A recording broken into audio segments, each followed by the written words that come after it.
The moment I was arrested, I was terrified.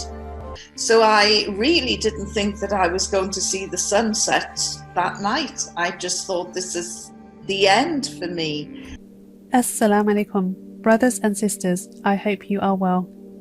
Brothers and sisters, now imagine you are spying on a region and you are caught by the controllers. What can happen to you? Most of us can't dream of being released from prison.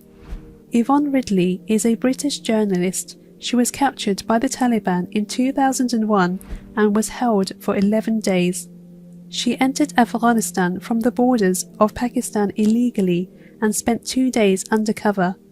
It was on her return, travelling with her guides, that she was uncovered when the donkey she was on bolted and her camera was seen by a Taliban soldier. She was accused of being a spy, which carried a death sentence, and at the very least faced jail for illegally entering Afghanistan. She said in her book, In the Hands of the Taliban, that while she was in captivity, she was treated with respect by the men of the Taliban and was subsequently amazed by their courtesy. All men that she came in contact with lowered their gazes to her, which left her bewildered. The moment I was arrested, I was terrified because I had fallen for all of the Western propaganda that these were brutal, evil men who hated women. So I really didn't think that I was going to see the sunset that night. I just thought this is the end for me. When they were talking to me, they kept looking away. They looked at the ceiling, they looked at the floor, they looked out of the window, they looked anywhere but at me. And I just thought, they can't look me in the eye because they know that they're going to kill me and they're feeling too guilty. When of course I learned later that they were showing me respect by not staring at me. So it was a real clash of cultures. They kept responding to me when I was rude, aggressive. I threw things at them, I spat at them. They kept saying, why are you behaving like this? You were our guest, we want you to be happy. And I'm thinking, why are they acting like this? They're supposed to be evil and brutal. This is obviously a game that they're playing, you know, like a cat and a mouse. They're going to let me think that they're really nice, and then at the last minute the claws will come out. But in truth, they never laid a finger on me. They never touched me. They didn't respond in an aggressive manner. She had initially thought they had already decided to have her executed and therefore could not look her in the eyes.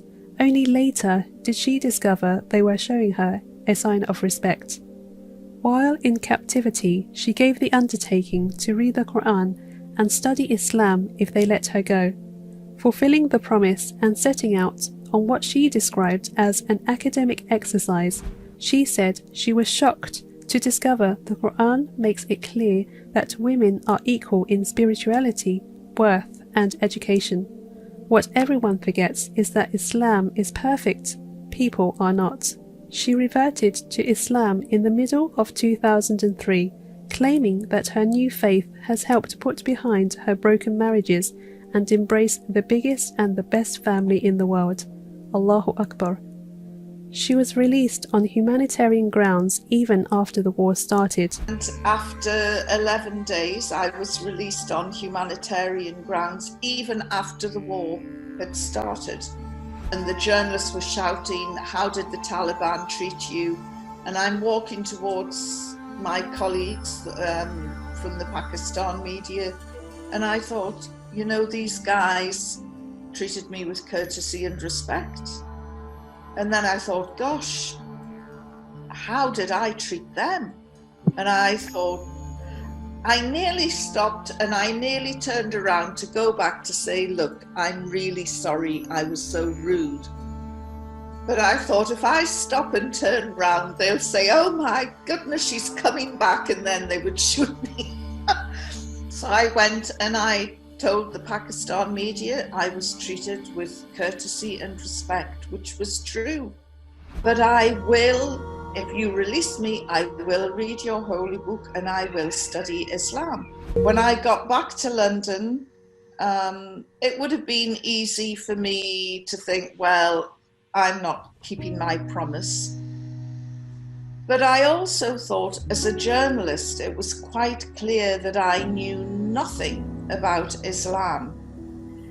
And if I was to write with any authority about people from Asia, from the Arab world, from the Muslim world, if I was to write with any authority, I needed to know about Islam.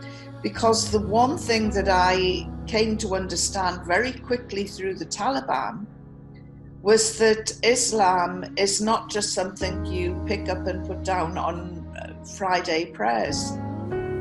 It is a way of life. It is the way you eat, the way you sleep, the way you think, the way you pray, the way you dress, the way everything. It's a whole life support system. And so as a duty to myself as a journalist to be informed, as well as giving a promise to the Taliban, I started reading Islam. I also started to read about this man, Muhammad, the founder of Islam.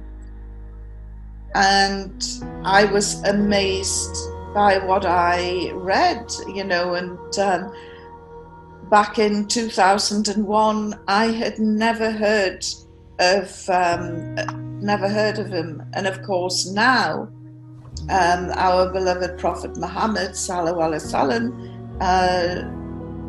is a role model as contemporary, he's a man of the 21st century, as he was back in the 7th century, an incredible person.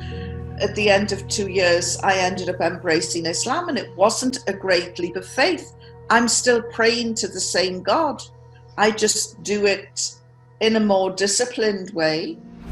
Unfortunately, the free press doesn't exist, and it's used for a propaganda. Propaganda is a very powerful tool. The whole world can argue and frame opinions on the news without checking their sources and verifying if it's right. Look around you, switch on the TV, open social media platforms, it's not all true. It reminds me of